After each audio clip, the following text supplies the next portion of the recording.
السلام علیکم ورحمۃ اللہ وبرکاتہ۔ بسم اللہ الرحمن الرحیم۔ کہا جاتا ہے کہ کسی علاقے میں کاٹ سالی پیدا ہو گئی۔ اس کاٹ سالی کی لپیٹ میں نہ صرف انسان بلکہ چرند و پرند سب اس کا شکار ہو گئے۔ مویشی مالکان بے حد پریشان تھے۔ اس دوران ایک مسجد کے مولوی نے جمعے کے خطبے میں نہایت یقین کے ساتھ یہ بات بتائی کہ اللہ کا نام لے کر یعنی بسم اللہ پڑھ کر دریا کو حکم دیا جائے تو وہ بھی نافرمانی نہیں کرتا۔ خطبہ سننے والوں میں ایک چرواہا بھی موجود تھا۔ مولوی کی یہ بات اس کے دل میں اتر گئی اور اس بات پر اس کا یقین کامل ہو گیا۔ اس نے واپس آ کر اپنی بکریاں کھولی اور سیدھا دریا پر چلا گیا۔ اونچی آواز سے بسم اللہ الرحمن الرحیم پڑھا اور دریا کو کہا وہ اپنی بکریاں چروانے کے لیے دوسرے پار جانا چاہتا ہے، اور اسے کہا کہ مجھے اپنے اوپر سے گزرنے دے۔ یہ کہہ کر اس نے اپنی بکریوں کو لیا اور دریا پر چلتا ہوا دریا پار کر گیا۔ دریا کی دوسری طرف کا علاقہ گھاس سے بھرا پڑا ہوا، درختوں کے پتے بھی سلامت تھے کیونکہ کسی کو یہاں تک آنے کی رسائی نہیں تھی۔ اس نے خوب اچھی طرح اپنی بکریوں کو سیر کروایا اور واپس لوٹایا۔ پھر یہ اس کا معمول بن گیا کہ وہ بکریاں پار چھوڑ کر واپس آ جاتا اور شام کو جا کر بکریاں واپس لے آتا۔ اس کی بکریوں کا وزن دوگنا چوگنا ہو گیا۔ لوگ چونک گئے اور اس سے پوچھا کہ وہ اپنی بکریوں کو کیا کھلاتا ہے۔ وہ سیدھا سادہ اور صاف دل نوجوان تھا۔ اس نے صاف صاف بات بتا دی کہ جناب میں تو بسم اللہ الرحمن الرحیم پڑھ کر دریا پر چل کر اپنی بکریاں دوسری طرف چروانے لے جاتا ہوں۔ یہ بات سب نے سنی مگر کسی نے اس چرواہے کی بات پر یقین نہیں کیا کیونکہ یہ ناقابل یقین بات تھی، مگر بات ہوتے ہوتے مولوی صاحب کے پاس پہنچ گئی۔ مولوی صاحب نے اس چرواہے کو بلایا اور سارا ماجرا پوچھا۔ اس چرواہے نے مولوی صاحب کو ہی حوالہ بنا لیا کہ مولوی صاحب میں تو آپ کا شکریہ ادا کرنے والا تھا۔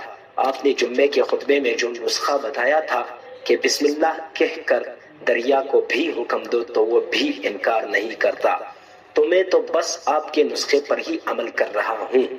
مولوی صاحب حیرت سے اس کے چہرے کو دیکھتے رہے۔ مولوی صاحب نے کہا بھائی صاحب ایسی باتیں تو ہم ہر جمعے میں کرتے ہیں، فقط ان کا مقصد لوگوں کا ایمان بنانا ہوتا ہے، مگر بکریوں والا ڈٹا رہا کہ میں تو بس بسم اللہ کہہ کر پانی پر چلتا ہوں اور بکریوں سمیت پانی پار چلا جاتا ہوں۔ آخرکار مولوی صاحب نے صبح خود یہ تجربہ کرنے کی ٹھانی، جسے دیکھنے چرواہے سمیت پورا علاقہ بھی آ گیا۔ مجمع زیادہ تھا۔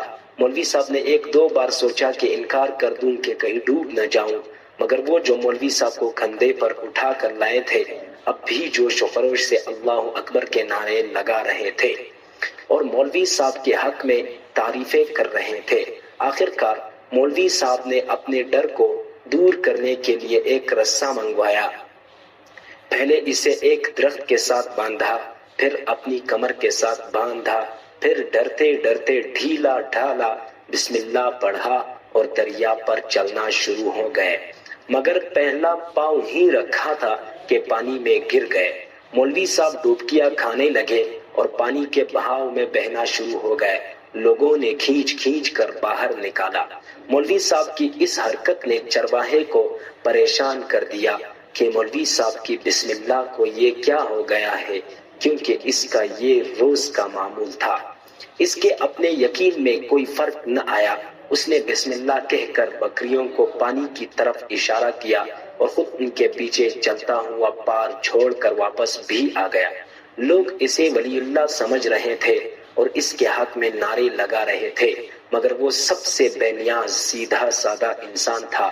وہ مولوی صاحب کے پاس پہنچا اور کہا مولوی صاحب میں آپ کی بسم اللہ کی تعریف سے کافی پریشان تھا، مگر پانی پر چلتے ہوئے مجھے آپ کی بسم اللہ کی بیماری کا پتہ چل گیا۔